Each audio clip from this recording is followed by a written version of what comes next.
राधे राधे दोस्तों। बहुत दिनों से इंट्यूशन हो रही है मुझे कि मैं कुछ पेजेस श्रीमद् भागवत के पढूं, 1 या 2 पेज, पता नहीं किसके लिए क्या मैसेज भगवान देना चाह रहे हैं। मैं पढ़ना शुरू कर रही हूँ। आपको जो भी रिलेट करे, कोई मैसेज आपके लिए हो, किसी की तरफ से आपके पास आना हो या भगवान कुछ आपको समझाना चाह रहे हो, take it according to your situation. ठीक है। जब भी संकल्प करो शुभ ही करो, हमेशा मानो कि परमात्मा चित्त में बसते हैं। रघुनाथ जी मंदाकिनी के किनारे पधारे। यहाँ अत्रि ऋषि का आश्रम है। वे वयोवृद्ध ऋषि हैं। उनका गंगा स्नान का नियम था, किंतु जा नहीं पाते थे। तो अनसुईया ने गंगा जी से प्रार्थना की कि वह उनके आश्रम में प्रकट हों। उनकी प्रार्थना से प्रसन्न होकर गंगा जी वहीं प्रकट हुई। तुलसीदास जी को चित्रकूट के घाट पर रघुनाथ जी के दर्शन हुए। चित्रकूट के घाट पर भई संतन की भीड़, तुलसीदास चंदन से तिलक करे लगी। तुलसीदास जी सब राम को पहचान नहीं पाए थे, सो हनुमान जी ने तोते का रूप लेकर यह दोहा 3 बार सुनाया। सोचिए, पाप का मूल चित्त में है। पाप होता है अज्ञान से। इस चित्त में यदि रघुनाथ जी आए तो चित्त विशुद्ध होता है। ग्राहक यानी कुहुक सेवा कर रहा था।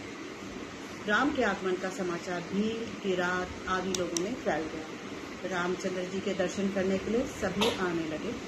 उनके दर्शन करते हुए जड़ चेतन बन जाता है और चेतन जड़ सा। कुशल मंगल पूछा गया। प्रभु जी, आपके दर्शन से हमारा कल्याण हो गया। पाप छूट गया, स्वभाव बदल गया, जीवन सुधर गया। यहाँ के वन, पहाड़, गुफा आदि सब हमारे देखे और जाने पहचाने। हम आपके सेवक हैं। आप जहाँ चाहें हम आपको ले जाएं। रामचंद्र जी चित्रकूट में विराजे। तब से चित्रकूट के वृक्ष फूल और फल से भर गए और झूमने लगे। प्रतिदिन कई ऋषि मुनि राम जी के दर्शन को आते रहते थे। राम के चरित्र का वर्णन कौन कर सकता है। एक एक अक्षर महापातक का नाशक है। चरितम रघुनाय स शतकोटि प्रविस्त्रम के कमशरम तुलसाम महापात कनाशनम। मंत्री सुमंत को अयोध्या वापस लौटने की आज्ञा दी। कुहुक चित्रकूट से वापस लाए। तब तक सुमंत गंगा किनारे पर ही रहे थे। अयोध्या की प्रजा पूछ रहे कि राम को कहाँ छोड़ा है, तो मैं क्या उत्तर दूंगा। राजा दशरथ भी तो प्राण त्याग कर ही देंगे। सुमंत के रथ के घोड़े भी उसी दिशा में टकटकी लगाते रहे जिस दिशा में रामचंद्र जी गए थे।